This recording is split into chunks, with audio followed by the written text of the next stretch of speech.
નમસ્કાર. નમસ્કાર સૌ મિત્રો. બે ત્રણ બાબતની સ્પષ્ટતા કરી લો કે સમન્વય અને સમન્વય જેવી સંસ્થાઓ જ્યાં સુધી માત્ર ગુજરાતમાં નહીં કોઈ પણ જગ્યાએ ચાલતી હશે ત્યાં સુધી જે તે સમાજે શિક્ષણની ચિંતા બહુ કરવાની જરૂર નથી. એક બાબત એ છે. એક સંદેશો પણ આપી દઉં. ગઈકાલે બોર્ડના માધ્યમિક શિક્ષણ બોર્ડના સેક્રેટરી એમઆઈ જોશી એમને આપણે ખૂબ ખૂબ યાદ આપી છે. સમન્વયને નરેન્દ્રભાઈ આપણું નામ પણ લીધેલું છે અને શુભેચ્છા પણ પાઠવી છે. દોસ્તો, આજે મને જે વિષય આપવામાં આવ્યો છે શિક્ષણમાં ટેકનોલોજી, જ્યારે મેલ મળ્યો મને પરેશભાઈનો અને સબ્જેક્ટ આ મેં જોયો, મને બહુ ગમ્યું એટલા માટે કે આ સબ્જેક્ટ આપવા માટે આપણે કોઈ ચર્ચા નહોતી થઈ. એમને સીધો વિષય મને આપી દીધો જે આમંત્રણ હતું એમાં કે શિક્ષણમાં ટેકનોલોજી. મને બહુ ગમ્યું. એટલા માટે પરેશભાઈ ગમ્યું કે મારા રસનો વિષય છે. હા, અને આજે હું જે ચર્ચા કરીશ આપની સાથે આ વિષયની, એ કોઈ હું આદર્શની વાત નહીં કરું, હું વાસ્તવિકતાની વાત કરીશ અને મારા અનુભવની વાત કરીશ અને હું જે કરું છું એની વાત કરીશ. હું આદર્શમાં બહુ નહીં પડું. આપણી જે પરિસ્થિતિ છે સોશિયલી કે આર્થિક, સામાજિક, રાષ્ટ્રીય, એને ધ્યાનમાં રાખીને કેટલીક ચર્ચાઓ કરીશ. પહેલી બાબત આવે છે કે શિક્ષણમાં ટેકનોલોજી. તેમાં મુખ્ય રીતે બે ચાર બાબતો વિચારવાની થાય. તો પહેલી બાબત આવે કે શિક્ષણની વાત કરીએ અને હું અને તમે તો જે શિક્ષણના જે ક્ષેત્રમાં સંકળાયેલા છીએ એને જો કેન્દ્રમાં રાખીએ તો ટેકનોલોજીનો ઉપયોગ પ્રવેશથી પરિણામ સુધી થઈ શકે. વિદ્યાર્થી હોય એટલે શાળાનો વિદ્યાર્થી હોય કે કોલેજનો વિદ્યાર્થી હોય, એ પ્રવેશ મેળવે અને એનું પરિણામ આવે ત્યાં સુધી આપણે ટેકનોલોજીનો ઉપયોગ કરી શકીએ છીએ. એના વિશે આપણે થોડી ચર્ચા કરીશું. બીજું કે એમાં પણ હું ભાગ પાડીશ કે પ્રવેશ મેળવ્યા પછી શિક્ષણનો હેતુ આપણે બધા જાણીએ છીએ, અલ્ટિમેટલી વિદ્યાર્થીનો સર્વાંગી વિકાસ છે. તો વિદ્યાર્થીનો વ્યક્તિગત વિકાસ ટેકનોલોજી દ્વારા કેવી રીતે થઈ શકે અને વિદ્યાર્થી પોતે કેવી રીતે એનો ઉપયોગ કરી શકે એની પણ આપણે થોડી ચર્ચા કરીશું. ત્રીજો સ્ટેપ આવશે કે ટેકનોલોજી દ્વારા શિક્ષક પોતે પોતાનું ડેવલપમેન્ટ કેવી રીતે કરી શકે. ચોથી બાબત આવશે શિક્ષક ટેકનોલોજી દ્વારા શિક્ષણ કેવી રીતે આપી શકે, એટલે કે લર્નિંગ એન્ડ ટીચિંગ બંનેની બાબત આવશે. અને છેલ્લે આપણે લઈશું મૂલ્યાંકન, પરિણામ. આટલી બાબતોની આપણે આજે થોડી ચર્ચા કરીશું જે સમય મળે છે એમાં. બીજી બાબત, હું જ્યારે ટેકનોલોજીનો અત્યારે ઉપયોગ કરી રહ્યો છું, તમને નવાઈ તો નહીં જ લાગે. અત્યારે હું સાહેબ જે બોલી રહ્યો છું એ મારા મોબાઈલમાં ટેપ થઈ રહ્યું છે અને આજ સાંજે મારું લેક્ચર યુટ્યુબ ઉપર મૂકાઈ ગયું હશે. આજે સાંજે યુટ્યુબ ઉપર આ લેક્ચર હશે. આ ટેકનોલોજીનો એક ઉપયોગ છે અને આ યુટ્યુબ ઉપર મારું જે લેક્ચર હશે દુનિયાની કોઈ પણ વ્યક્તિ સાંભળી શકશે. હું એવું નથી કહેતો કે હું તમે, દુનિયાની કોઈ પણ વ્યક્તિ સાંભળી શકશે. આ ટેકનોલોજી છે. આપ વિચારી શકો છો કે એક 50 માણસોનો આપણો જે આ ગોષ્ઠી છે આપણી, એમાં થતું કામ જો દુનિયા સુધી આપણે પહોંચાડી શકતા હોઈએ તો વર્ગખંડમાં કે સ્કૂલમાં 5000 બાળકો સાથે થતું કામ શા માટે દુનિયા સુધી આપણે ન પહોંચાડી શકીએ? આમાં કોઈ ખર્ચ નથી. ખર્ચ છે તો માત્ર સમયનો, કે તમે 10-15 મિનિટનો સમય આપો બસ.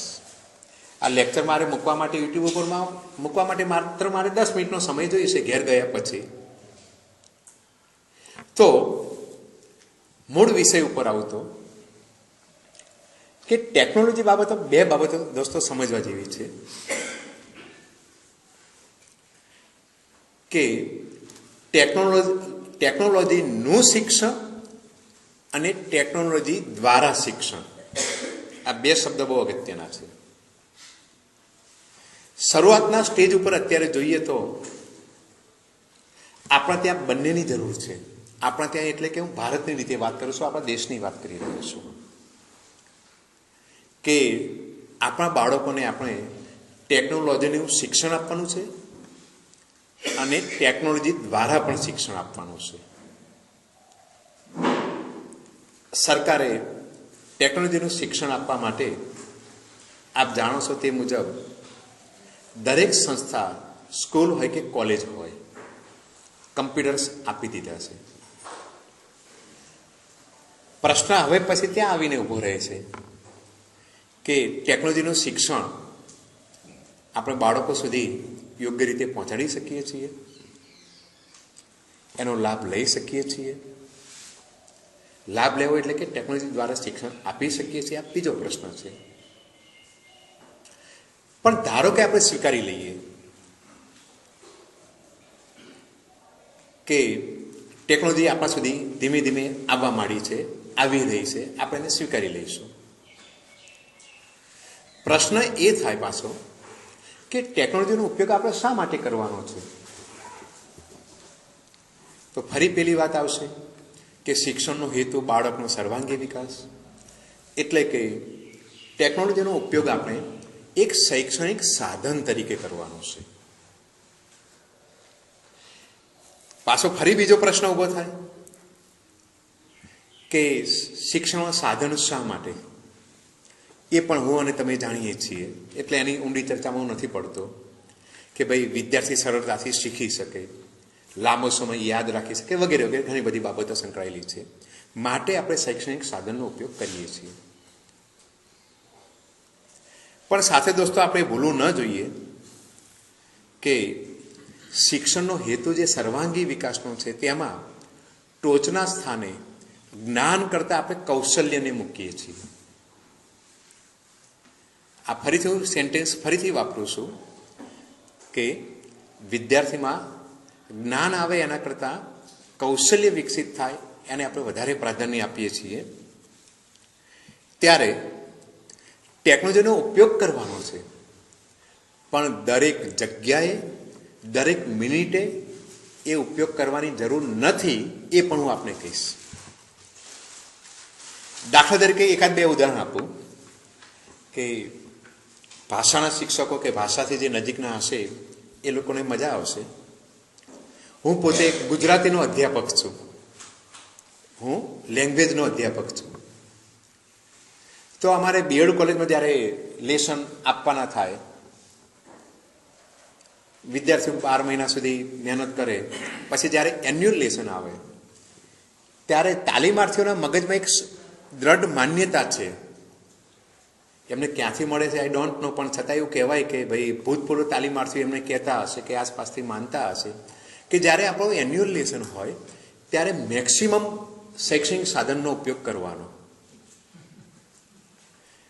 હવે પ્રશ્ન એ થાય છે કે મારો તાલીમાર્થી જ્યારે મારી પાસે માર્ગદર્શન લેવા આવે અને જો એને કાવ્યનું શિક્ષણ આપવાનું હોય તો એને દરેક વખતે હું એ જ કહું છું કે દોસ્ત તારે એક પણ શૈક્ષણિક સાધન વાપરવાનું નથી, કારણ કે કાવ્ય શીખવાનો હેતુ આખો જુદા પ્રકારનો છે. ત્યારે પેલાને એમ લાગે કે સાહેબ એન્યુઅલ લેસન છે, મારે શૈક્ષણિક સાધન નહીં વાપરવાનું.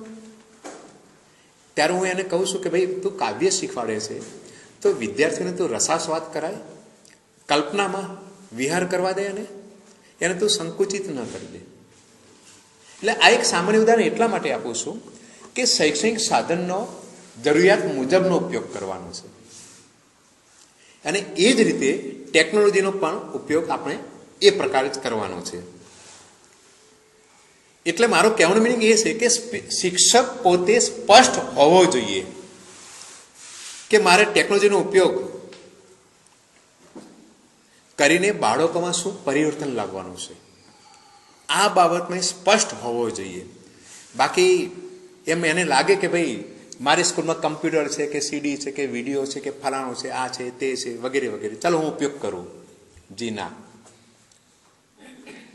એને ખબર હોવી જોઈએ કે ટેકનોલોજીનો ઉપયોગ ક્યારે કરવાનો છે, ક્યાં કરવાનો છે, કેટલો કરવાનો છે. આ તમામ બાબતો શિક્ષકને ખબર હોવી જોઈએ, તો જ એનો અર્થ સરે આપણને. એટલે એના માટે મેં 2-4 શબ્દો અંગ્રેજીમાં જે છે ટેકનોલોજી બાબતમાં, કે how, why, when and how much. ક્યારે કરવો, કેટલો કરવો, કેવી રીતે કરવો અને ક્યારે કરવો. આ તમામ બાબતોથી શિક્ષક પોતે સ્પષ્ટ હોવો જોઈએ, તો એ વર્ગખંડમાં ટેકનોલોજીનો ઉપયોગ યોગ્ય રીતે કરી શકશે. લેક્ચરની શરૂઆતમાં મેં કહ્યું કે હું કેટલીક બાબતો મારા અનુભવની કરીશ. 2006ની વાત કરું, મેં એક આર્ટિકલ લખ્યો હતો કોલમમાં, મારી જ કોલમમાં. આજે 6 વર્ષ થયા. એ સમયે મારા આર્ટિકલનું ટાઇટલ હતું 21મી સદીનું પાઠ્યપુસ્તક. હું એક કલ્પના કરાવું આપને પણ, કે મેં જે કલ્પના કરી છે તમને મારી સાથે જોતરું છું કે હવે પછીનું પાઠ્યપુસ્તક કેવું હશે ભવિષ્યમાં. તો અત્યારે હાલ આપણે જે પાઠ્યપુસ્તકો જોઈએ છીએ એ એક બાબત છે, એની ઉપર પણ હું વાત કરીશ. પણ મારી એનાથી પણ ઊંચી એક કલ્પના છે કે ટેક્સ્ટ બુક બોર્ડ, જેમ અત્યારે પાઠ્યપુસ્તકો લેખકો પાસે લખાવે છે વગેરે વગેરે, એ અત્યારે હાલ જેમ હાર્ડ કોપીમાં પ્રકાશિત થાય છે, ભવિષ્યમાં હાર્ડ કોપીમાં પ્રકાશિત નહીં થાય. તો શું હશે? તો અત્યારે ધારો કે આપણે બધા મોબાઈલ વાપરીએ છીએ, કોઈની પાસે વોડાફોનનું કાર્ડ હોય છે, કોઈની પાસે BSNLનું છે, કોઈની પાસે એરટેલનું છે. તમે નાનું જે કાર્ડ છે એ તમારા મોબાઈલમાં તમે નાખી દો છો અને જેમ ઉપયોગ કરો છો એમ ભવિષ્યમાં એટલું એક નાનું કાર્ડ આવશે. બજારમાં જશો ત્યારે ધોરણ 8નું કાર્ડ, ધોરણ 9નું કાર્ડ, ધોરણ 10નું કાર્ડ, એ બસ તમારે બજારમાંથી ખરીદી લેવાનું. જેમ સ્ટેશનરી દુકાન છે એમ કાર્ડ જ મળશે તમને. તમારા મોબાઈલમાં નાખી દો કે તમારું જે નાનું લેપટોપ છે એમાં કાર્ડ નાખી દો, અને બસ પછી તમારું પહેલું આવશે. જેમ આપણે મોબાઈલ ખોલીએ છીએ ને ભાઈ તમારે જેમ મેનુ આવે છે એ રીતે મેનુ આવશે. એમાં વિષયો લખેલા હશે, ગુજરાતી, ગણિત, વિજ્ઞાન, હિન્દી વગેરે વગેરે. તમારે જે વિષયમાં અભ્યાસ કરવો છે, જાણવું છે, એ વિષય ઉપર તમે ક્લિક કરશો, વિષય ખુલી જશે. પછી અનુક્રમણિકા આવશે ચેપ્ટર વાઇઝ. તમારે જે પ્રકરણમાં જવું છે એ પ્રકરણ ઉપર ક્લિક કરો, એ પ્રકરણ ખુલી જશે. તો આમાં ક્યાં હાર્ડવેરની જરૂર પડવાની છે, કાગળની જરૂર પડવાની છે? દોસ્તો આવશે ને આવશે, ગેરંટી આપું છું. એક કલ્પના કરી લો, બીજી કલ્પના કરો આપણે. હું તો એમ કહું છું કે આપણા બાપ દાદાઓ કરતા આપણે બહુ નસીબદાર છીએ, બહુ જ નસીબદાર છીએ. અને આપણા કરતા આપણા પુત્રી કે પૌત્રીઓ જે કાંઈ કહીએ તે બહુ જ નસીબદાર છે. આજથી 20 વર્ષ પહેલાની કલ્પના કરો, કઈ ટેકનોલોજી હતી? તમારે રસોડાની વાત કરો કે વર્કની વાત કરો કે પરિવહનના સાધનોની વાત કરો, મોબાઈલ જોયો જ નહોતો, કલ્પના જ નહોતી. પહેલાં તો એમ થતું હતું કે ભાઈ વાયર વગર તો વળી કેબલ વગર કેવી રીતે વાતચીત થઈ શકે બે ફોન વચ્ચે? આજથી 20 વર્ષ પહેલાની આપણે કલ્પના કરીએ તો આજથી 20 વર્ષ પહેલા ઘણી બધી બાબતો નહોતી, આજે છે. અને છતાં આપણે આપણી જાતને એવું માનીએ છીએ કે હો કેટલું બધું આવી ગયું. તો હવે આજથી 20 વર્ષ પછીની કલ્પના કરો તો આજે જે નહીં હોય એ હવે પછીના 20 વર્ષ પછી ઘણું બધું હશે. તો એ રીતે જોતા આપણા બાપ દાદાઓ કરતાં આપણે સુખી છીએ કે આપણે ઘણું બધું મળ્યું છે. અને આપણા પછી આપણા પૌત્રીઓ કે પુત્રો બહુ જ ખુશ હશે કે એમને આપણા કરતાં પણ વધારે મેળવ્યું હશે. હું અને તમે ભણતા હતા ત્યારે આપણા માટે શૈક્ષણિક સાધન શું હતું? નકશો સાહેબ, ચાર્ટ કે ચિત્ર. આજે ક્યાંય જોવા મળતા નથી. આપણે ભણતા હતા ત્યારે યાદ કરો, સ્લેટમાં લખતા હતા પેન લઈને. બ્લેક સ્લેટ આવતી હતી, રાઈટ, અને નાની પેન આવતી હતી. કેલ્શિયમ ઓછું હોય તો કેટલાક ખાઈ પણ જતા હતા પેનને. આજે સ્લેટ ક્યાં જોવા મળે છે? મે રાઈટ? તો આજે પેન અને નોટબુક આવી ગઈ છે. આ 15-20 વર્ષનો સુધારો છે. હજુ 15-20 વર્ષ જવા દો, પેન ને પેન્સિલ પણ નહીં હોય. લેપટોપ કે જે કહેવાય, બરાબર છે, ટેકનોલોજીના નવા સાધનો શોધાયા હશે, એ આવી જશે. તો સમય જેમ જેમ પસાર થતો જાય છે એમ પેલું એક વાક્ય છે કે આ દુનિયામાં એક જ બાબત કાયમી છે, એક જ બાબત કાયમી છે, અને તે પરિવર્તન. પરિવર્તન કાયમી છે, તો પરિવર્તન આવતું રહેશે. તો 21મી સદીનું મારું પાઠ્યપુસ્તક, મેં સામાન્ય તમને વાત કરી કે ચીપ આવશે. એમાં માત્ર એટલું જ નહીં હોય કે ભાઈ પહેલું પ્રકરણ, બીજું પ્રકરણ. આજના પાઠ્યપુસ્તકોની કેટલીક મર્યાદાઓ છે કે વધારે ફિગર, આકૃતિઓ મૂકવી હોય કે બીજું કાંઈ મૂકવું હોય તો કે ભાઈ પેજની સંખ્યા વધી જાય છે, કિંમત વધી જાય છે, નથી મૂકી શકાતું. પણ પેલી જે ચીપ આવશે એમાં ઢગલાબંધ આકૃતિઓ તો હશે, પણ ઓડિયો પણ હશે અંદર, વિડીયો પણ અંદર હશે. એટલે વિદ્યાર્થી શિક્ષક તો બોલીને ભણાવતો હશે, પણ એને રસ નહીં પડે તો એમ કહેશે લેન ઘેર જઈને જોઈ લઈશું, તો મારી પાસે ચીપ છે જ. અને જે પ્રકરણ હશે એમાં જરૂરી ઓડિયો પણ અંદર હશે, જરૂરી વિડીયો પણ હશે, ક્યાંક 3D પણ હશે. અને એ પછીના 20 વર્ષની વાત કરું, 40 વર્ષ પછીની વાત કરું, તો શિક્ષણના સાધનો 4D પણ આવી ગયું હશે. 4D તો છે જ અત્યારે બહાર. સોરી, જરા માફ કરજો, એક પ્રશ્ન કરી લો કે 3D અને 4D બંનેનો અનુભવ હોય એવા કોઈ મિત્રો છે ખરા? પ્લીઝ. યસ સર, આપનો અનુભવ પ્લીઝ આપ જ વાત કરો. હા પ્લીઝ. અમદાવાદ સાયન્સ સિટીની અંદર આપણે 3D ફિલ્મો જોઈએ છીએ કે આપણે ચશ્મા સ્પેશિયલ આપવામાં આવે અને પેલું એક મૂવી બતાવવામાં આવે કે વૈજ્ઞાનિકો ચંદ્ર પર ગયા અને આપણે ચિત્ર આમ જોઈએ, પહેલા ટોકીસમાં બેઠા હોય ત્યારે આપણે જોઈએ કે કેટલું બધું દૂર દેખાતું હોય છે, પણ જ્યારે આપણે ફિલ્મ જોઈએ 3D થી ત્યારે સાવ નજીક દેખાય છે. 4D મેં અનુભવ નથી કરેલો, 5D જોયેલું છે. સુરતની અંદર ટોકીસની અંદર PVR સિનેમા છે, એમાં 5D છે. તો એ માત્ર 15 મિનિટનો શો હોય, 150 રૂપિયા જેટલી ફી છે. તો ખુરશીની અંદર આપણે બેઠા હોઈએ, વરસાદ વરસતો હોય અને ખુરશી જ વાઇબ્રેટ થાય છે અને આપણે જ આમ ટ્રેનમાં બેઠા હોય ને ગતિ કરતા હોઈએ એટલું કમ્પ્લીટલી ફીલ થાય. જ્યારે 3D માં શું છે કે આપણી બેઠક સલામત છે, જ્યારે 5D ની અંદર આપણે બરાબર મેન્ટલી આમ નીડર હોઈએ તો વાંધો ન આવે, નહીંતર બીક લાગે.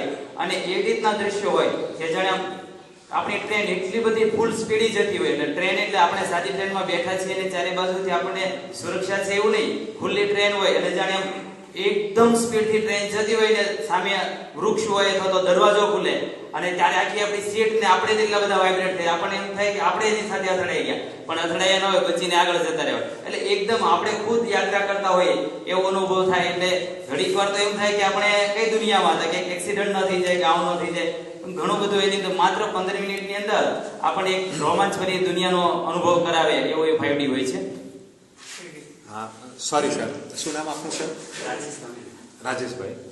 આપણે જે વાત કરી 4D ની વાત કરી છે. હા, હું 5D ની પણ વાત કરી લઉં. હા, હું સિંગાપુર ગયેલો અને ત્યાં મને 5D નો અનુભવ થયો. આપણે ઇન્ડિયામાં હજુ નથી આવ્યું. હા, ઇન્ડિયામાં હજુ નથી આવ્યું. હા, તો ભાઈએ વાત કરી, બહુ સાચી વાત છે રાજેશભાઈએ. અમે સાહેબ એક ફિલ્મ જોવા બેઠેલા, એમાં થોડું હાસ્યને લગતી પણ ફિલ્મ હતી. ખાસ કરીને બહેનો જે છે વંદાથી વધારે ડરતા હોય છે. તો ફિલ્મમાં વંદા બતાવ્યા, કોઈ નાનું જમીન ઉપર દર જેવું હશે, એમાંથી વંદા બહાર આવતા હતા અને ધીમે ધીમે એ રીતે બહાર આવતા હતા, નજીક આવતા જાય એમ સ્ક્રીન ઉપર આપણને. અને એક સમય એવો આવે કે વંદા તમારા પગ ઉપર ચડતા હોય એવું તમને ફિલિંગ થાય. હવે એ સમયે તમે બહેનોની પરિસ્થિતિ શું હશે વિચારો. ખરેખર મેં જોયું છે, સાંભળ્યું છે, અનુભવ્યું છે. ચીસો પાડતા હતા. એક નાનું, સોરી જરા આને નેગેટિવ ન લેતા, હવે પછી ફિલ્મનો જે ભાગ હતો એ જ હું આપણે કહી રહ્યો છું કે કોઈક પ્રાણી હતું, બહુ યાદ નથી રહ્યું, ગધેડું હતું કે કૂતરું હતું, આઈ ડોન્ટ નો, મને યાદ નથી રહ્યું, પણ આવું કોઈક નાનું પ્રાણી હતું. એ પેશાબ કરે છે અને પેશાબ કરે છે તો તમને ફીલ એવું કરાવે છે કે તમે બાજુમાં ઊભેલા છો અને પેલો પેશાબ પથ્થર ઉપર કરે છે અને પથ્થર ઉપર એનો પેશાબ પડે છે, એના છાંટા તમારી ઉપર ઉડે છે. એના છાંટા તમારી ઉપર ઉડે છે. હા, સોરી, આ ભ્રમ નથી, સત્ય વાત છે.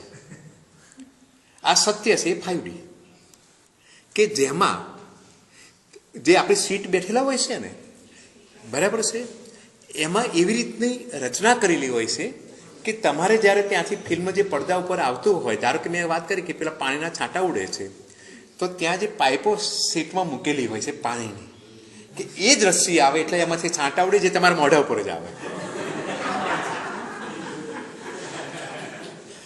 અચ્છા, તમને એમ લાગે કે હું તો સીટમાં બેઠો છું, મારા મોઢા ઉપર છાંટા ક્યાંથી આવે? પાછળ જાય કે બીજે? તો વાત સાચી જ છે કે આગળની સીટ વાળો જે હોય ને, એને પાછળના ભાગમાં પેલી પાઇપ ભરાયેલી હોય છે, એમાંથી છાંટા તમારા મોઢા ઉપર આવતા હોય છે. બીજો પ્રશ્ન એ થાય કે પેલા વંદા ક્યાંથી આવ્યા? તો આપણે સીટમાં જે બેઠેલા હોય તો પગ તો આપણા નીચે હોય છે, તો પ્લાસ્ટિક હોય છે, એની નાની નાની આપણે જેમ સાવરણીમાં જેમ નાના નાના શું કહેવાય કે સળીઓ હોય, બરાબર છે, અત્યંત વજનમાં, પ્લાસ્ટિક એટલે અત્યંત વજનમાં હલકું થઈ ગયું, એ સીટની નીચે ગોઠવેલું હોય છે. અને જ્યારે પેલા વંદા આવતા હોય છે ત્યારે ત્યાં જરા એર ફૂંકાય છે, એટલે પેલી પ્લાસ્ટિકની જે સળીઓ, જે ગુચ્છો ગોઠવેલો હોય છે, આમ હલે છે અને જે તમારા પગમાં આમ તમને અનુભવ કરાવે છે. એટલે મારો કહેવાનો મિનિંગ છે કે ઇટ્સ ટેકનોલોજી. પેરેલલ સાથે જ બધું થતું હોય છે. તો આ પણ શિક્ષણમાં આવશે, સમય લાગશે, આવશે. સાહેબ, સુગંધની વાત નહીં, હું મારા આગળના લેક્ચરમાં વાત કરવાનો છું, પણ અત્યારથી તમને કહી દઉં છું, હું આગળ એક વિધાન વાપરવાનું તો પણ આપણે વાત કરી તો અત્યારે વાત કરી લઉં. ભવિષ્યમાં એ ટેકનોલોજી આવશે કે તમે જે વિચારશો ને એ સ્ક્રીન ઉપર લખાશે, તમે જે વિચારશો ને એ પ્રમાણે તમારો રોબોટ કામ કરશે. વિદ્યાર્થીની પરીક્ષા માટે લખવાની જરૂર નથી, એનું ઓનલાઈન મૂલ્યાંકન એવું થશે કે મગજમાં જે વિચારતો હશે ને એ પ્રમાણે એનો માર્ક્સ મળશે. મને તમને એમ લાગે છે કે is it possible? Why not? આજથી 20 વર્ષ પહેલા મેં તમે એવું કલ્પના નહોતી કરી કે આ મોબાઈલ બાબતમાં કે સાલું કેબલ વગર કેવી રીતે વાતચીત થાય, વાયર વગર કેવી રીતે વાતચીત થાય, બરાબર છે. આજે બધું શક્ય છે. તો ટેકનોલોજી આવશે. મૂળ પોઈન્ટ ઉપર આવીએ તો આ મારો એક આર્ટિકલ મેં કહ્યું 21મી સદીનું શિક્ષક, પાઠ્યપુસ્તક. એકાદ મહિના પહેલા મારે પાટણ જવાનું થયેલું. એમાં મને સબ્જેક્ટ આપવામાં આવેલો કે 21મી સદીનો શિક્ષક. હું એની લાંબી ચર્ચા નહીં કરું. ત્યારે મેં એમને એવું કહેલું ત્યાં કે આજની ટેકનોલોજીમાં સ્માર્ટ બોર્ડ, મોટાભાગની જે ખાનગી પ્રાઇવેટ જે સ્કૂલો છે આર્થિક રીતે સદ્ધર, ત્યાં બધે સ્માર્ટ બોર્ડ આવી ગયા છે. આજે લગભગ એ બેઠેલામાં ઘણા બધા મિત્રો પાસે સ્માર્ટફોન પણ હશે. સ્માર્ટ બોર્ડ પણ છે, સ્માર્ટફોન પણ છે, ઇવન સ્માર્ટ ક્લાસરૂમ પણ છે. આજે ઘણી બધી સંસ્થામાં સ્માર્ટ ક્લાસરૂમ છે. ઇટ મીન્સ સ્માર્ટ સ્ટુડન્ટ પણ છે. શિક્ષક સ્માર્ટ છે, એને આ બધાની સામે ટકવાનું છે. અને એની ઉપર મેં જે લેક્ચર આપ્યું હતું 1 કલાકનું કે 21મી સદીનો શિક્ષક કેવો હોવો જોઈએ અથવા એની પાસે શું અપેક્ષા છે આપણી, એમાં પણ મેં કેટલીક ટેકનોલોજીની વાત કરેલી. બીજો મારો એક અનુભવની વાત કરું, તમને કદાચ ગમશે. જે લોકો અત્યારે હાલ શિક્ષણ વ્યવસાય સાથે સીધી રીતે સંકળાયેલા છે, ક્લાસરૂમ ટીચિંગ સાથે, લગભગ 2004 કે 5માં મેં નેશનલ લેવલ ઉપર એક પેપર પ્રેઝન્ટ કરેલું. બને તો એવું દોસ્તો જોજો, છે સામાન્ય બાબત. ટેકનોલોજી એટલે એવું ન સમજશો માત્ર કમ્પ્યુટર, ઘણું બધું છે. પેલા 4 ચિત્રો નકશા પણ ટેકનોલોજીમાં આવી જાય છે. તો મારા ત્યાં એક અંધ વિદ્યાર્થી હતો તાલીમાર્થી તરીકે. જે તે સમયે હું સાયકોલોજી શીખવતો હતો. તો એક દિવસ અંધ વિદ્યાર્થી આવીને મને કહ્યું કે સાહેબ, મારે તમારા લેક્ચર્સ ટેપ કરવા છે. એક તો મોબાઈલ આટલો બધો પ્રચલિત નહોતો કે બધા વિદ્યાર્થીઓ પણ વાપરી નહોતા શકતા, ઇવન મારી પાસે પણ નહોતો. એટલે મેં કહ્યું ઇટ્સ ઓકે દોસ્ત, મને વાંધો નથી, પણ સગવડ તું તારી જાતે કરજે. મને કે સાહેબ હું મારા ઘેરથી ટેપ રેકોર્ડર લાવીશ, કેસેટ પણ હું લાવીશ, મને ખાલી પરવાનગી આપો કે હું તમારું લેક્ચર ટેપ કરું. મેં પરવાનગી આપી. તો જ્યારે પણ મારું લેક્ચર હોય એટલે વિદ્યાર્થી ટેપ, બસ આ રીતે જ અમે લેક્ચર આપીએ છીએ. તો અહીં ટેપ રેકોર્ડર મૂકી દે, કેસેટ ગોઠવેલી હોય. હું મારું જ્યારે બોલવાનું શરૂ કરું એટલે ત્યાં સ્વિચ ઓન કરું. મારું લેક્ચર પૂરું થાય કલાક પછી એટલે સ્વિચ ઓફ કરું. આવી એને લગભગ 35 સીડી બનેલી એની, કેસેટ, ઓડિયો કેસેટ બનેલી એને ટેપ રેકોર્ડર ઉપર. જ્યારે 2-3 કેસેટ બની, દોસ્તો સમજવા પ્રયત્ન કરજો, બહુ મજા આવશે. કે 2-3 કેસેટ એને બની પછી એક દિવસ મને એમ થયું કે લાઈને હું મારો કેસેટ તો હું સાંભળું. તો એ તાલીમાર્થી પાસે મેં કેસેટ મંગાવ્યું કે દોસ્ત જે 2-3 તારી પાસે છે મને આપને, હું તમને રિટર્ન આપી દઈશ. હવે મારી પાસે બહુ સમય ન હોય એટલે હું કેસેટ મારી કારમાં, ગાડીમાં, કોલેજથી ઘેર જતા, ઘેરથી કોલેજ આવતા કે રસ્તામાં ક્યાંય પણ હું મારી કાર ચલાવતો, ડ્રાઈવ કરતો હોઉં ત્યારે મારી એ કેસેટ મારા લેક્ચરની હું મૂકી દેતો હતો અને સાંભળતો હતો. મજા એ આવી, ગમ્યું એ, અને મેં જેનો અમલ કર્યો એ કે કેસેટ જ્યારે સાંભળતો હતો ત્યારે ઘણી વખત મને એવું લાગતું હતું કે આ મારે નહોતું બોલવું જોઈતું અને હું બોલી ગયો છું. ક્યારેક એવું લાગતું હતું કે આ પોઈન્ટ મારે લંબાવવાની જરૂર નથી, આ તો સામાન્ય પોઈન્ટ છે, તાલીમાર્થીઓ સમજી શક્યા હોત મેં ખોટો લંબાવ્યો છે. ક્યારેક એનાથી વિપરીત પણ લાગતું હતું કે આ પોઈન્ટ મેં બહુ ઝડપથી શીખવાડી દીધો, મારે એમાં થોડું હજુ ઉદાહરણ આપવાની જરૂર હતી કે લંબાવવાની જરૂર હતી. ટૂંકમાં મારા લેક્ચર દ્વારા હું શીખતો ગયો. અને એ 35 ઓડિયો કેસેટ મેં સાંભળી મારી પોતાની. એમાંથી કેટલીક બાબત ઉપર હું પહોંચ્યો મારા ડેવલપમેન્ટ માટે કે મારે આવું કરવું જોઈએ કે નહીં કરવું જોઈએ. અને પછી મને એમ થયું કે હું આ જે પ્રયોગ કર્યો છે અને મને જે ફાયદો થઈ રહ્યો છે અત્યારે હાલ, એ તમામ શિક્ષકો કે અન્ય શિક્ષકો કરે તો કેવી મજા આવે. અને પછી મેં નેશનલ લેવલ ઉપર આખું આ પેપર પ્રેઝન્ટ કર્યું કે ભાઈ એક આ કરવા જેવું છે. અને હવે તો આપણી પાસે મોબાઈલ આવી ગયા છે, જેમ અત્યારે મારું ધારો કે હું બોલી રહ્યો છું રેકોર્ડ થઈ જ રહ્યું છે. તો શિક્ષક પણ વર્ગખંડમાં જાય, મોબાઈલ પોતાના ગજવામાં રાખે, ટેબલ ઉપર રાખે, પોતે એક લેક્ચર આપે, ટેપ થાય, સાંજે ઘેર જઈને સાંભળે. બીજી બાબત એ થઈ કે એ તો હવે એ વખતની મેં વાત કરી, હવે મારા ઉદાહરણની જ વાત કરું છું. છેલ્લા 3 વર્ષમાં હું 3 વર્ષથી વાત કરું છું કે આમ તો છેલ્લા 5-6 વર્ષથી મેં એક પણ લેક્ચર ચોક એન્ડ ટોકથી નથી આપ્યું. Not a single lecture. છેલ્લા 5-6 વર્ષથી હું કહું તો હું જાઉં એટલે પટાવાળાને ખબર જ હોય કે સાહેબનું લેક્ચર છે, તો એ એલસીડી પ્રોજેક્ટરે ગોઠવી દે ને ગોઠવી જ દે. તો તમામ મારા લેક્ચર હું એલસીડી પ્રોજેક્ટર દ્વારા આપું છું. અને છેલ્લા 3 વર્ષમાં મેં જે લેક્ચર આપેલા, કારણ કે તાલીમાર્થીઓ તો દર વર્ષે બદલાવાના, એટલે કેટલાક લેક્ચર તો કોમન જ આવવાના છે, અભ્યાસક્રમ બદલાયો નથી. પણ છેલ્લા 3 વર્ષમાં જે અગત્યના લેક્ચર્સ હતા, અઘરા હતા, કઠિન હતા, કે સાંભળવાની વિદ્યાર્થીઓને મજા આવે, એ તમામ લેક્ચર મારા ઇન્ટરનેટ ઉપર મૂકેલા છે. હું યુટ્યુબ ઉપર પણ મૂકું છું અને મારી પોતાની ઓન વેબસાઇટ છે એની ઉપર પણ છે. તો એટલા માટે કે મારો કોઈ તાલીમાર્થી મારું જે દિવસે લેક્ચર છે એ દિવસે આવી શક્યો નથી, તો એ ઘેર બેઠા બેઠા પણ અથવા બીજા દિવસે પણ ઇન્ટરનેટ ઉપરથી મારું લેક્ચર સાંભળી શકે છે. હું આ વર્ગખંડમાં આજે પણ આનો ઉપયોગ કરી રહ્યો છું. પછી જ્યારે હું એલસીડી કે પ્રોજેક્ટર દ્વારા કે આ રીતે વારંવાર લેક્ચર આપતો હતો, તો ઘણીવાર મને એમ થયું કે શું ખરેખર વિદ્યાર્થીઓને ગમતું હશે?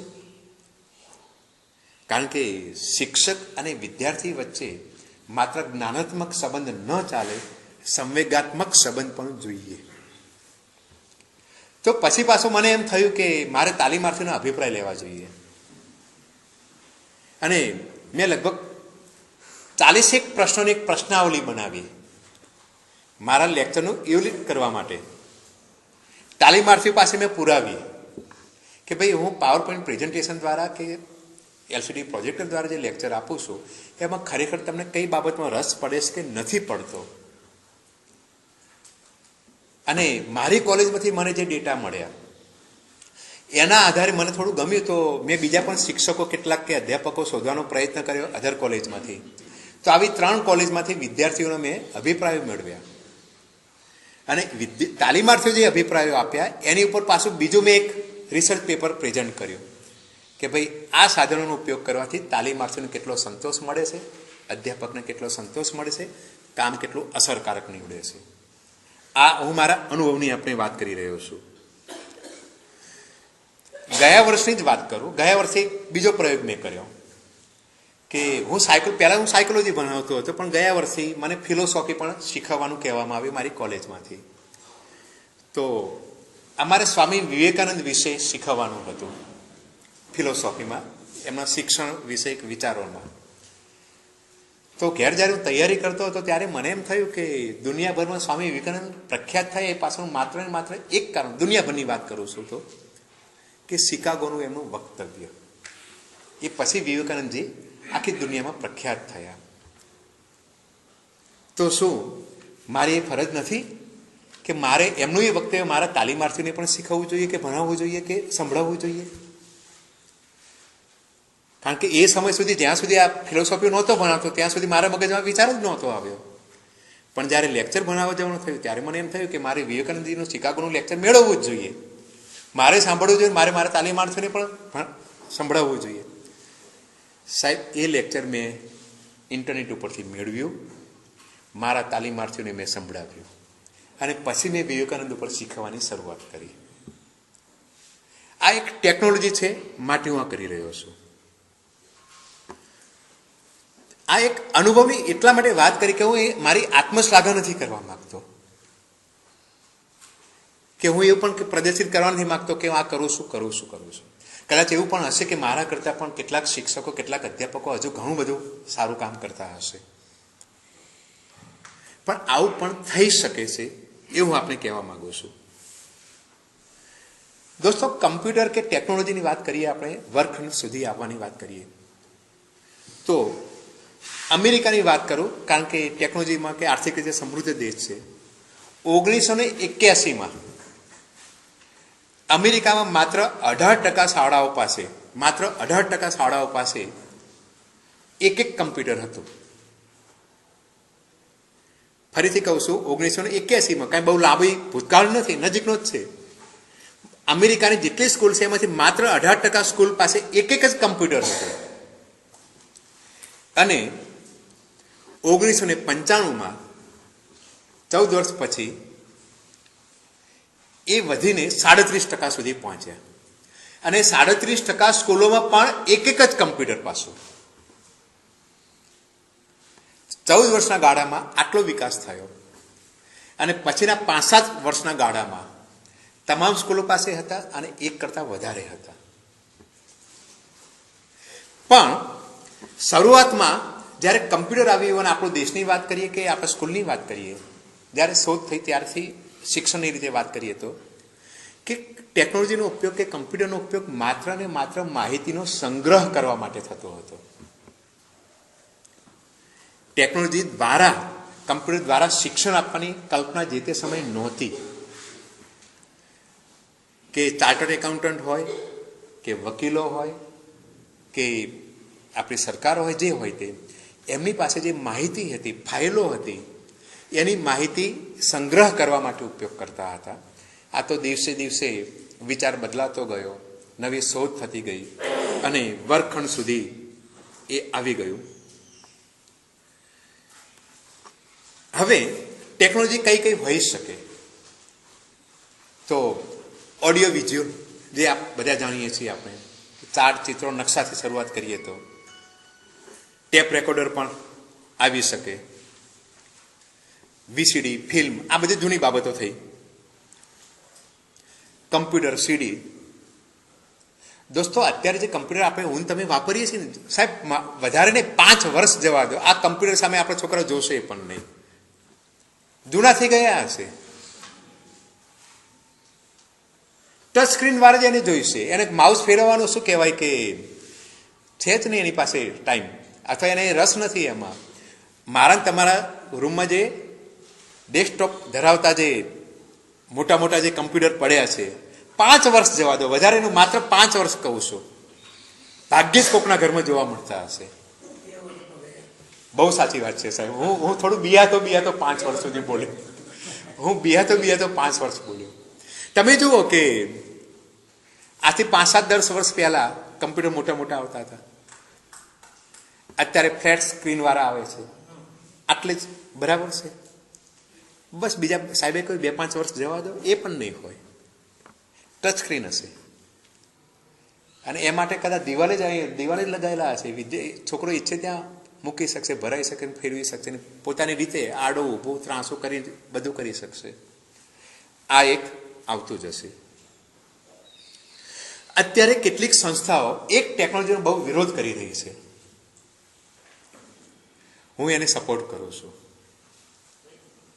મોબાઈલનો કોઈ પણ બાબતના સિક્કાની 2 બાજુ છે. એનો ઉપયોગ આપણે કેવી રીતે કરીએ છીએ આપણી ઉપર આધાર છે. ઘણી બધી બાબતના એના ઉદાહરણો હોઈ શકે, પણ બીજામાં નથી પડતો. મોબાઈલનો શૈક્ષણિક ઉપયોગ શું થઈ શકે એ મને મારી દીકરીએ શીખવાડેલું 2007માં 6 વર્ષ પહેલા. મોબાઈલનો શિક્ષણમાં ઉપયોગ શું થઈ શકે મારી દીકરી પાસેથી હું શીખ્યો છું. વાત એવી હતી સાહેબ કે મારી દીકરી મેલબોર્ન હતી, જે તે સમયે અભ્યાસ કરતી હતી, ભણતી હતી. એ વખતે મારી પાસે મોબાઈલ હતો, પણ આટલા સ્માર્ટફોન નહોતા 5 વર્ષ પહેલા આપણી પાસે. તો એક દિવસ એને મને કાંઈ હોમવર્ક આપ્યું કે પપ્પા મારે એસાઇનમેન્ટ લખવાનું છે, હું આટલી મેટર મારે જોઈએ છે, હું પણ પ્રયત્ન કરું, તમે પણ પ્રયત્ન કરો, મને ઇન્ટરનેટ ઉપરથી જરા સર્ચ કરી આપો, વગેરે વગેરે. એમ એટલે મેં એને કહ્યું કે સારું તો મને સબ્જેક્ટ મોકલાય. મને કે તમને સબ્જેક્ટ એકલો મોકલાવવાથી નહીં ખબર પડે, એના કેટલાક મુદ્દાઓ પણ હું તમને આપું છું એ સબ્જેક્ટના. તો પછી કીધું સારું આપ. મેં કીધું ક્યારે આપીશ? મને કે બસ 1 મિનિટમાં તમને મેલ કરી દઉં છું. તો કીધું તું એ મુદ્દાઓ લખીશ ક્યારે? બરાબર છે, ટાઈપ ક્યારે કરીશ અને ક્યારે મોકલાઈશ? મને કે પપ્પા એવું ના હોય, એ જમાના ગયા કે લખવાના ટાઈપ કરવાના. તો કીધું તો મને કે અમારા નોટિસ બોર્ડ ઉપર જે માહિતી લખેલી હતી એનો મેં ફોટો પાડી લીધેલો છે, એ ફોટો હું તમને મોકલાવ્યો. વોટ્સઅપ તો હવે આવ્યું, એ વખતે વોટ્સઅપ નહોતું. મને કે હું ફોટો પાડી લઉં છું, તમને મોકલાવી દઉં છું. 1 મિનિટમાં આવી ગયું. પછી મને લાઇટ થઈ કે ચાલો મારે પણ હવે આ બાબતમાં થિંકિંગ કરવું જોઈએ કે મોબાઈલનો વર્ગખંડમાં, શિક્ષણમાં આપણે ક્યાં ક્યાં કેવી રીતે ઉપયોગ કરી શકીએ. અને હું કરવા માંડ્યો છું. આજે મારા જે વિષય છે ગુજરાતી છે, એટલે ઘણા બધા મિત્રો પાસે મોબાઈલ નથી, કેટલાક મિત્રો પાસે છે પણ હજુ ટેકનોલોજીના પરિચિત નથી. પણ મારી કોલેજમાં જે મેથ્સ સાયન્સનો જે ગ્રુપ છે સાહેબ, એ થોડું સદ્ધર છે એમ કહું તો ચાલે, બંને રીતે. તો અમે એમનું એક ગ્રુપ બનાવ્યું છે વોટ્સઅપમાં, સાહેબ આપણે કહ્યું એ પ્રમાણે. અને અમે એકબીજાની માહિતીની આપણે કરી રહ્યા છીએ. હજુ હું ગઈકાલની જ વાત કરું. ગઈકાલે શનિવાર હતો. આ 3જી તારીખથી અમે બ્લોક ટીચિંગમાં લેસન આપવા જવાનું છે. ગઈકાલે મારી કોલેજમાં અમે બ્લુ પ્રિન્ટ છોકરાઓને ઘેર બનાવવા નથી આપતા, અમારી હાજરીમાં જ કોલેજમાં જ બનાવડાવીએ છીએ. એટલે છોકરાઓ ગઈકાલે બ્લુ પ્રિન્ટ સબમિટ કરી. હવે 3જી તારીખથી અમારે જવાનું છે, તો વિદ્યાર્થીઓ તાલીમાર્થીઓ પેલા પ્લાન પાસ તો બનાવવો પડશે ને. એટલે કેટલાક તાલીમાર્થીઓ આવે કે સાહેબ યુનિટ તો આપો. હવે હું ભૂલી ગયો અથવા મારી પાસે સમય નહોતો, જે હોય તે. તો મેં મારા ગ્રુપમાં જ મારી પાસે જે લેસન ગોઠવનાર સાહેબ, દરેકના સાહેબ ફોન નંબર લઈ લીધા અને એમાંથી પૂછી લીધું કે કેટલા પાસે વોટ્સઅપ છે, એ પણ પૂછી લીધું. પછી 5 વાગ્યા પછી મેં આખું ટાઈમ ટેબલ બનાવ્યું જે લેસન આપવા જવાનું છે, યુનિટ લીધા અને જેટલા તાલીમાર્થીઓ પાસે જે સગવડ હતી એ પ્રમાણે દરેકને સાંજે 7 વાગે મેં SMS કરી દીધો કે ભાઈ તું આ ક્લાસમાં આ રીતે, અથવા તું આ જોઈ લે, તારો જે નંબર છે, યુનિટ છે, બધું અંદર લખેલું જ છે. આ શિક્ષણમાં એનો ઉપયોગ છે. હજુ થોડો સમય જવા દો, આપણા ત્યાં નથી, બીજે તો બધે જ છે કે શિક્ષક હોમવર્ક બોર્ડ ઉપર લખે તો ઇટ્સ ઓકે, ન પણ લખે, ખાલી એક SMS જ કરી દેશે. એની પાસે ગ્રુપ હશે અને એને પોતાના મોબાઈલનો શા માટે SMS કરે કે એની પાસે જે સ્માર્ટ બોર્ડ છે એમાં હોમવર્ક લખશે, એમાં દરેકના ફોન નંબર, મોબાઈલ નંબર પણ હશે, ઈમેલ આઈડી પણ હશે. શિક્ષક જે લખશે નીચે કી દબાવશે અને કી દબાવશે તરત એ બધું લખેલું વિદ્યાર્થીઓના મોબાઈલમાં કે એના મેલમાં કે એના લેપટોપમાં જતું રહ્યું હશે. આ બહુ ઝડપથી આવી રહ્યું છે. ત્યારબાદ કે mobile, audio visual, computer, internet, એના વિશે મારે કંઈ કહેવાની જરૂર નથી, કારણ કે દુનિયાની હવે એક પણ માહિતી એવી નથી રહી કે જે તમે ખાનગી રાખી શકો. હું રાજકારણમાં નથી પડતો, ખાલી એક ઉદાહરણ આપી દઉં છું. છેલ્લા 2-4-6 મહિનાની ઘટનાઓ એવી યાદ કરો, રાજકારણમાં પણ, પોલિટિક્સમાં પણ, કે આજથી 10 વર્ષ પહેલાં બનેલી ઘટનાઓ પણ આજે બહાર આવવા માંડી છે. હવે પછી તમે કશું ખાનગી નહીં રાખી શકો. એ જ રીતે હું એ કહેવા માગું છું કે જે નોલેજ, ઇન્ફોર્મેશન છે, મારી અને તમારી જો અંગત બાબતો જો જાહેર થઈ જવાની હોય તો જે જાહેર બાબતો છે, ઇન્ફોર્મેશનની વાત છે, કેટલી સરળ બની જશે. આજે ઇન્ટરનેટ વગર આજનો યુવાન જીવી શકતો નથી. એને છોકરી વગર ચાલશે, ઇન્ટરનેટ વગર નહીં ચાલે. આ એક તમને લાગશે કે આ સત્ય બાબત છે. તમારા ઘરમાં કે તમારા સગામાં તમે જોજો કે તમે ક્યાંક ગયા હશો કોઈ સગાના ત્યાં, અને કોઈ યુવાન હશે ને એની પાસે જો ફોન હશે તો વાત તમારી સાથે કરતો હશે, પણ આમ કરતો કરતો વાત કરતો હશે. સાચું? સાચું ને? મેં કહ્યું ને, આપણા કરતા ઘણો આગળ છે. હું યુવાનની વાત નથી કરતો. તમારા ઘરમાં 4થા 5મા ધોરણ ભણતું બાળક, સાહેબ નવો મોબાઈલ તમે લાયા છો ને, તમને વાપરતા નહોતો આવડતો, એને આવડે છે.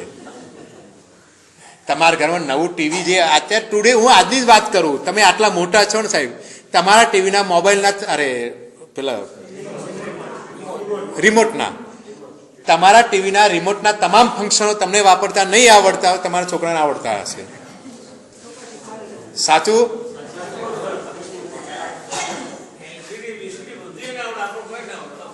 સાહેબ અને છતાં આપણે એને એવી સલાહ આપીએ છીએ, આપણે એને એવું કહીએ તને કશી ખબર ના પડે, હું કહું એ જ કરવાનું. દરેક બાબતમાં આને કહીએ આવું ના કરાય, આવું ના કરાય, આવું ના કરાય. દિવસમાં એવો એક પણ બાપ કે એવી એક પણ માં નહીં હોય કે જે એને છોકરાને 5 વાર ના ખખડાયો હોય, અને સલાહો આપશે. એ છોકરો 5મા 6ઠ્ઠા ધોરણ સુધી હોય ને ત્યાં સુધી સ્વીકારે છે. પછી 10મા 12મા જાય ત્યારે ખબર પડી જાય કે મારા મમ્મી પપ્પાને કેટલું આવડે, મારે એમનું કેટલું માનવું ને કેટલું ના માનવું. એ તો આપણું કલ્ચર છે સાહેબ, આપણું કલ્ચર છે કે સાંભળે છે. આપણા સંસ્કારો એવા આપણા બાપ દાદાનો ચાલી આવે છે કે આ ભૂમિનો પ્રતાપ છે કે આપણું સાંભળે છે. બાકી તમને કે લો મને આવડે છે, એનું કેટલું તમને આવડે છે. ટેકનોલોજી છે. અને સાહેબ આ છોકરાની સામે આજના શિક્ષકે ઊભું રહેવાનું છે. માટે હું કહું છું કે જો સ્માર્ટફોન હોય, સ્માર્ટ બ્લેકબોર્ડ હોય, સ્માર્ટ ક્લાસરૂમ હોય, તો શિક્ષકે પણ સ્માર્ટ બનવું પડશે. એને ટેકનોલોજીનો શિક્ષક માટે 2 પડકાર છે, દોસ્તો સમજી લો. પહેલો પડકાર એના માટે એ છે કે એને ટેકનોલોજીનું નોલેજ મેળવવું પડશે, ટેકનોલોજીનું શિક્ષણ અને ટેકનોલોજી દ્વારા શિક્ષણ, આ બંને બાબતો એને કરવી પડશે. ચીલા ચાલુ પદ્ધતિથી આજના બાળકો પછી તમે શિક્ષક શીખવતો એમ કહેશે કે સાહેબ આ તો મારે પેલી ચીપ છે ને હું મારા ઘેર જોઈ લઈશ. 2002માં મેં એક પુસ્તક લખેલું છે, information in education, information technology in education, Gujarat યુનિવર્સિટીનો બીએડના અભ્યાસક્રમનું 2002માં મેં લખેલું. એની પ્રસ્તાવનામાં મેં એક વાક્ય લખેલું છે, મને યાદ આવ્યું અત્યારે. આવું જ કઈ વાક્ય કોમામાં જ કહું છું કે હવે પછી અભણ માણસની વ્યાખ્યા બદલાય તો નવાઈ ન પામતા. અભણ માણસની વ્યાખ્યા આવી કંઈ હશે, મેં કલ્પના કરેલી છે. અને મેં જે હવે પછીના અભણ માણસની જે વ્યાખ્યા આપી છે આવી આપી છે કે જે વ્યક્તિને કમ્પ્યુટર વાપરતા નથી આવડતું તે અભણ.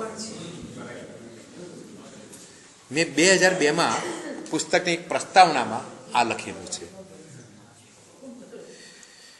હા,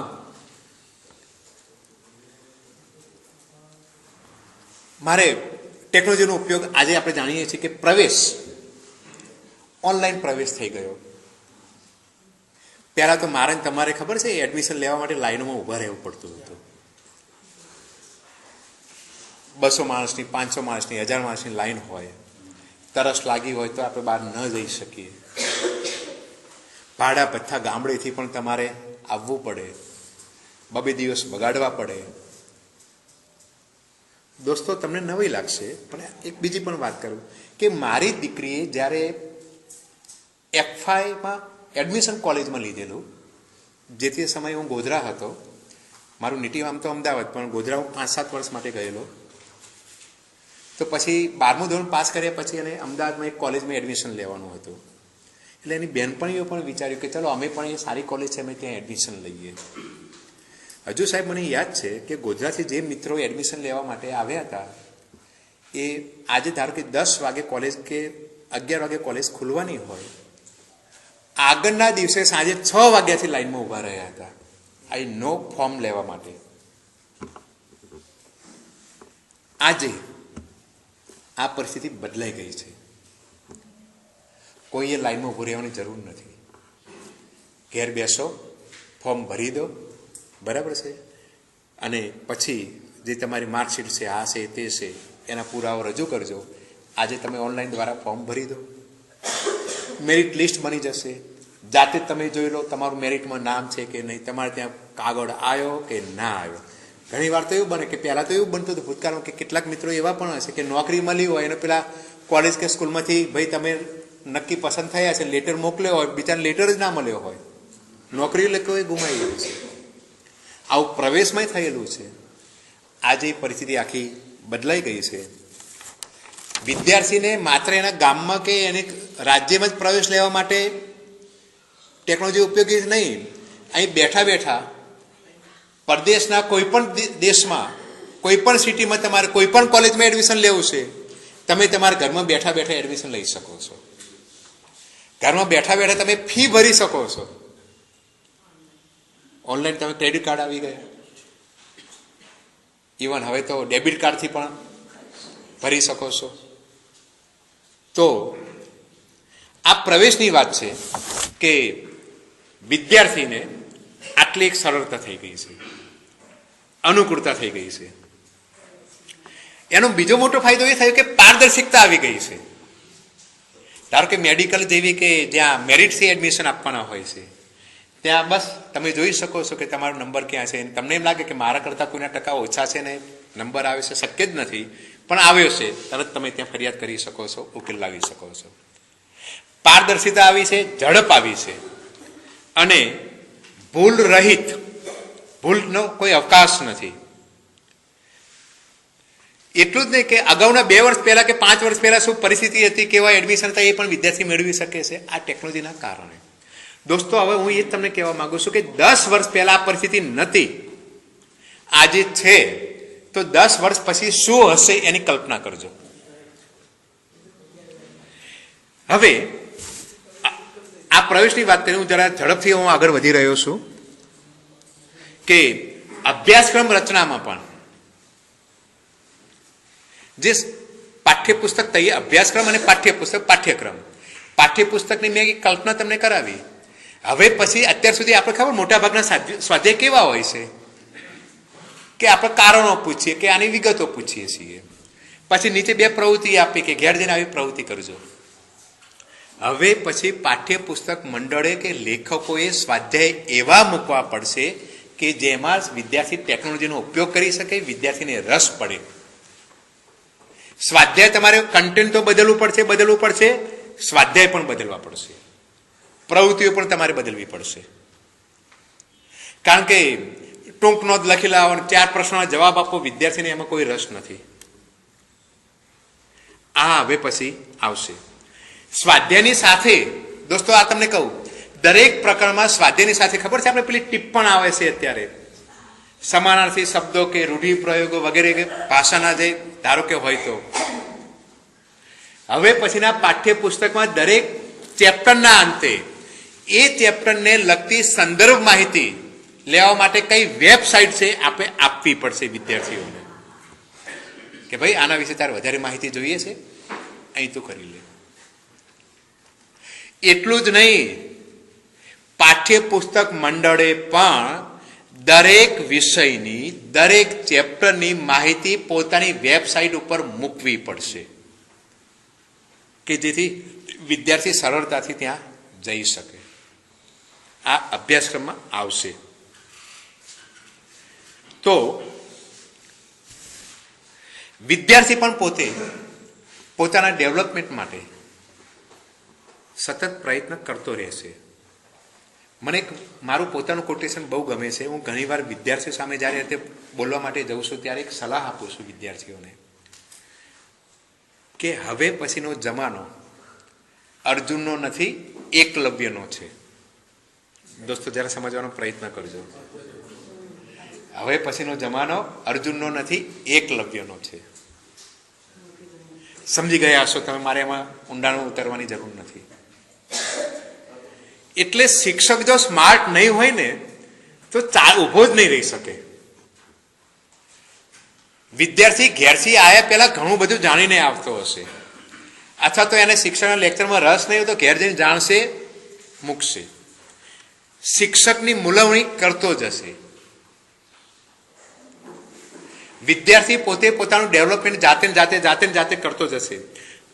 મોટો ફાયદો એ થશે કે એની ગતિથી એ શીખી શકશે. નબળો વિદ્યાર્થી એની ગતિથી, હોશિયાર વિદ્યાર્થી એની ગતિથી. એને આજે કાંઈ શીખ્યો, 4-5 દિવસ પછી કાંઈ ભૂલી ગયો, રિવિઝન કરી શકશે. સરળતાથી આ બધું ઉપલબ્ધ થશે અને એમ કરતાં એને રિઝલ્ટ મળતું જશે એટલે એના કોન્ફિડન્સમાં પણ વધારો થતો જશે. વિદ્યાર્થી પોતે પોતાની જોઈતી માહિતી તો મેળવી શકશે નેટ ઉપરથી કે વગેરેથી, બજારમાંથી પેલા ચીપ જેવા સાધનોમાંથી. પછી એના મિત્ર સાથે ચર્ચા કરશે,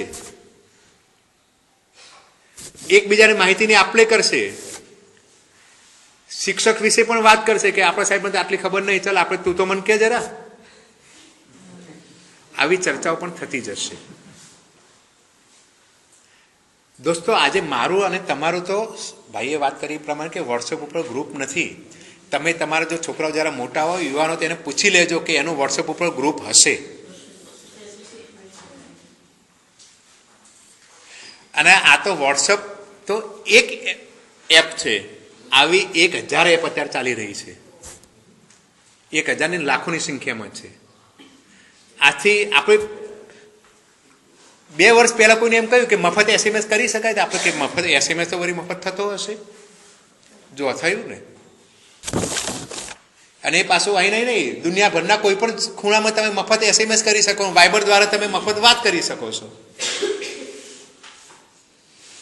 વોટ્સએપ દ્વારા તમે SMS કરો છો, પણ વાઇબર દ્વારા SMS પણ થઈ શકે છે, મફત વાત પણ થઈ શકે છે બીજી જ સેકન્ડે.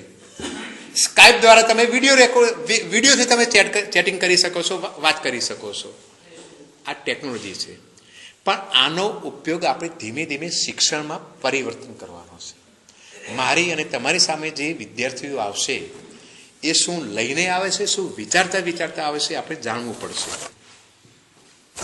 આ માટે દરેક સંસ્થાએ ટેકનોલોજીની સગવડતા ઊભી કરવી પડશે. દોસ્તો, અફસોસ સાથે મારે એ કહેવું પડશે, આજે ગુજરાતની એક પણ સ્કૂલ કે એક પણ કોલેજ એવી બાકી નથી કે જ્યાં અમુક ચોક્કસ પ્રમાણમાં કમ્પ્યુટર ન હોય. એ સુખદ બાબત છે, પણ અફસોસ એ બાબતનો છે કે એમાંથી કેટલા કમ્પ્યુટરનો કેટલા સમય માટે ઉપયોગ થાય છે. ટેકનોલોજી દ્વારા શિક્ષણની વાત તો પછી આવે છે, પહેલા તો ટેકનોલોજીના શિક્ષણની વાત આવે છે. અને હું અને તમે બધા જ જાણીએ છીએ દોસ્તો કે કોઈ પણ વ્યક્તિ ક્યારે શીખે છે, જ્યારે એને જરૂરિયાત ઊભી થાય ત્યારે. કોઈ પણ બાબતની વાત છે, ખાવાનું શીખવું, ચાલવાનું શીખવું, દોડવાનું શીખવું, કોઈ પણ બાબતનું ક્યારે શીખીએ છીએ? જ્યારે જરૂરિયાત ઊભી થાય ત્યારે. તો વિદ્યાર્થીઓમાં આપણે એવી જરૂરિયાત ઊભી કરાવવી પડશે કે જેથી કરીને ટેકનોલોજીનું શિક્ષણ લે અને ટેકનોલોજી દ્વારા શિક્ષણ લે. આ નથી કરી શક્યા આપણે. અઢળક રૂપિયા વાપર્યા છે. કેટલીક સંસ્થાઓ છે, નો ડાઉટ, પણ ત્યાં પણ મર્યાદા એક છે. અને એ માટે હું એક સૂચન કરીશ આપ સૌને કે દરેક સંસ્થામાં, દરેક સ્કૂલમાં હોય કે કોલેજ હોય કે ટેકનોલોજીની એક કમિટી હોવી જોઈએ.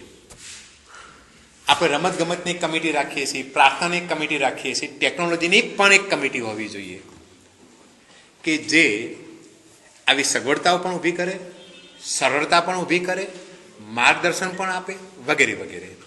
આવું કરવું પડશે. અને ટેકનોલોજી હોય ત્યારે એક સ્વતંત્રતા પણ જોઈશે વાપરવા માટે, પૂરેપૂરી સ્વતંત્રતા. અને જે લોકો વાપરતા હશે એને પ્રોત્સાહન પણ સંસ્થાએ આપવું પડશે. આજથી 5 વર્ષ પહેલા ડિસ્ટન્સ એજ્યુકેશન ઇગ્નુ દ્વારા કે આંબેડકર દ્વારા, ખબર છે, ટપાલમાં બધું આવતું હતું આપણા ઘેર. આજે નીકળી ગયું. ડિસ્ટન્સ એજ્યુકેશનમાં પણ ટેકનોલોજી ધીમે ધીમે આવી રહી છે, મોટા પ્રમાણમાં આવી રહી છે. હા, સમય થવા આવ્યો છે. 2-4 મિનિટમાં બહુ ઝડપથી પૂરું કરું છું કે શિક્ષકે પોતે પોતાની જાતને તૈયાર કરવાનું છે ટેકનોલોજી દ્વારા. વર્ગખંડમાં શિક્ષણ પણ આપવાનું છે. આ ઉપરાંત શિક્ષકોની તાલીમ માટે પણ તમને કદાચ નવાઈ લાગશે પણ ઘણા સમયથી ચાલે છે કે કોઈ શિક્ષક પોતે અપડેટ થવા માંગતો હોય તો દુનિયામાં એવા અનેક પ્રકારના ટ્રેનિંગ સેન્ટરો ચાલે છે કે જે તમે તમારા ઘેર બેઠા તાલીમ લઈ શકો છો નેટ દ્વારા. એ પણ આપણે લાવવું પડશે કે શિક્ષકની તાલીમમાં પણ આપણે આનો ઉપયોગ કરવો પડશે. મૂલ્યાંકન તો પ્રશ્નપત્ર રચવાથી માંડીને પરિણામ સુધી વાત આવશે. હું કે તમે કદાચ એવું માનીએ કે મારે ચોક્કસ પ્રકારનું પેપર્સ બનાવવું છે, ઓનલાઈન પરીક્ષા મારે લેવી છે, તો દોસ્તો મારે તમારે મહેનત કરવાની જરૂર નથી. એવા ઘણા બધા સોફ્ટવેર મફત નેટ ઉપર મળે છે કે તમારે માત્ર પ્રશ્ન લખવાનો છે, 4 વિકલ્પ લખી નાખવાની છે. છોકરો જ્યારે જવાબ આપશે એ પ્રમાણે એનું મૂલ્યાંકન થતું જશે. છોકરો પણ જોઈ શકશે, તમે પણ જોઈ શકશો. હા, છેલ્લો પોઈન્ટ, કેટલાક પડકારો પણ છે. ટેકનોલોજીના શિક્ષણ માટે કેટલીક સાવધાની પણ રાખવાની જરૂર છે. કેટલાક પડકારો પણ છે. બહુ ઝડપથી પડકારો આપણે કહી દઉં છું કે પૂરતા સાધનો છે અત્યારે હાલ આપણી પાસે, અને જો હોય તો એનો ઉપયોગ કરીએ છીએ. એટલો સ્ટાફ છે આપણી પાસે. દરેક શિક્ષકને ટેકનોલોજીનું પૂરતું જ્ઞાન છે. અને ધારો કે જેની પાસે છે તો એ કરે છે ખરો? કેટલાક લોકોને તો ટેકનોલોજી ઉપર વિશ્વાસ જ નથી. પોતાની જાતે જ શિક્ષક એવું માને છે કે હું શીખવાડું તો જ આવડે. દોસ્તો, જે શિક્ષક છે હવે પછી જે હજુ અત્યારે ચાલુ છે એ લોકો માટે સલાહ તો ન કહું પણ એક શું કહેવાય કે એક વિચાર આપું છું. ક્યારે એવું ન માનતા કે હું શીખવાડું તો જ વિદ્યાર્થીને આવડે. એવી ભ્રમણામાં હોય તો આપણે બહાર આવી જવાની જરૂર છે. નો ડાઉટ સિક્યુરિટીનો પણ એક પ્રશ્ન છે. કારણ કે સોશિયલ જે બાબતો આવી રહી છે, નેટવર્કિંગ થઈ રહ્યું છે, ફેસબુક ને ટ્વિટર ને વગેરે વગેરે, આજે છોકરાઓ એનો ઉપયોગ કરી રહ્યા છે. કાલે એ પણ એજ્યુકેશનમાં કાં તો એના જેવી બીજી એપ પણ આવશે જ. ત્યાં સિક્યુરિટીના પણ કેટલાક પ્રશ્નો ઊભા થશે. ક્યારેક તમે સમાચાર પત્રમાં કેટલીક વાર કે ભાઈ ફલાણો ફોટો મૂકી દીધો કે ફલાણા માટે આવું લખ્યું, તેવું કહ્યું વગેરે વગેરે. તો આવી મૂલ્યોને લગતી કેટલીક બાબતો સામે પણ પડકાર ઊભા થશે. વિદ્યાર્થી પોતાના ઘરમાં રાત્રે કે દિવસે કામ કરવા બેઠો હશે ત્યારે મોટાભાગનું હવે પછીનું કામ મેં કહ્યું કે પેલું સ્લેટ ને પેન ને નોટબુક નીકળી ગઈ હશે, કમ્પ્યુટર ઉપર કરવા બેઠો હશે ત્યારે કંટાળશે. ત્યારે એને રસ પડે તેવી એની ઉંમરને ધ્યાનમાં રાખીને કેટલીક વેબસાઇટ જોવાનો પણ એ પ્રયત્ન કરશે. અને એ સમયે એનો જે પેલો ભણવાનો ગોલ હતો, જેના કામ માટે બેઠો હતો, એ સાઈડમાં જતો રહેશે અને બીજું સર્ચ કરવા એ લાગશે. આ પણ આપણી સામે એક પડકાર છે. અગાઉ મેં કહ્યું કે ટેકનોલોજીનો જો વધારે પડતો ઉપયોગ થશે તો શિક્ષક અને વિદ્યાર્થી વચ્ચે જે સંવેગાત્મક સંબંધ જોઈએ એની ઉપર ધીમે ધીમે કાપ આવતો જશે. મેં હમણાં વાત કરી કે મોબાઈલની, કે એનો ઉપયોગ કરી શકાય, તો મોબાઈલનો નેગેટિવ ઉપયોગ એ પણ થાય કે આજે વર્ગખંડમાં કોલેજના વિદ્યાર્થીઓ નકલ કરવા, ચોરી કરવા માટે પણ એનો ઉપયોગ કરે છે. તમે મહિના પહેલાં કદાચ વાંચ્યું હશે કે જીટીયુમાં જે એન્જિનિયરિંગની જે પરીક્ષા લેવાઈ એમાં એક પેપર વોટ્સઅપ ઉપર આવી ગયું. અત્યાર સુધી તો આપણે ખબર છે એવું સાંભળેલું છે કે ભાઈ વિદ્યાર્થીઓ પરીક્ષા આપતા હોય તો બારીમાંથી પેલી કાપલીઓ જતી હતી ને આવતી હતી વગેરે વગેરે. હવે એની જરૂર જ નથી રહી. બરાબર છે, એની જરૂર જ નથી રહી. પેલો આખો પેપરનું પાનું હશે ને ફોટો પાડી લેશે. મારી પાસે મારા મોબાઈલ તો પેલો સ્કેનર પણ છે, ધારો કે સ્કેન કરી લેશે, બીજી સેકન્ડે બહાર આખું જતું રહ્યું છે. વાલી સારામાં સારી રીતે વાંચી શકશે. પેલો લખવા બેસે કેટલો બધો સમય લાગે એને આખું પેપર 2 મિનિટમાં બહાર જતું રહેશે. અને પેલો જવાબ લખીને અંદર મોકલાવી દેશે. બરાબર છે, જવાબ લખવા નહીં બેસો તો એનો પણ એ ચોપડીમાં જે હશે એ અંદર મોકલાવી દેશે. તો ચોરી નકલ એ પણ થતું રહેશે. અને સૌથી મોટો ખતરો એ હશે કે વાંચન અને લેખન કૌશલ્ય ભૂંસાતા જશે. વાંચન અને લેખન કૌશલ્યો ભૂંસાતા જશે. તો આટલી બાબતોની વાત કરવાની હતી. છેલ્લે દોસ્તો 4 શબ્દો આપી દઉં. ટેકનોલોજીનો ઉપયોગ ત્યારે જ થઈ શકશે, ત્યારે જ કરી શકાશે. નિષ્ઠા શિક્ષકમાં હશે, જરૂરિયાત આપણે ઊભી કરીશું, અનુકૂળતા કરી આપીશું, પૂરતી સગવડ કરી આપીશું. આ બધી જ બાબતો જો હશે તો આપણે કરી શકશું. પણ ટેકનોલોજીને એક આપણે સાધન તરીકે લેવાનું છે, સાધ્ય તરીકે નથી લેવાનું. આટલું કહીને હું વિરમું છું. Thank you.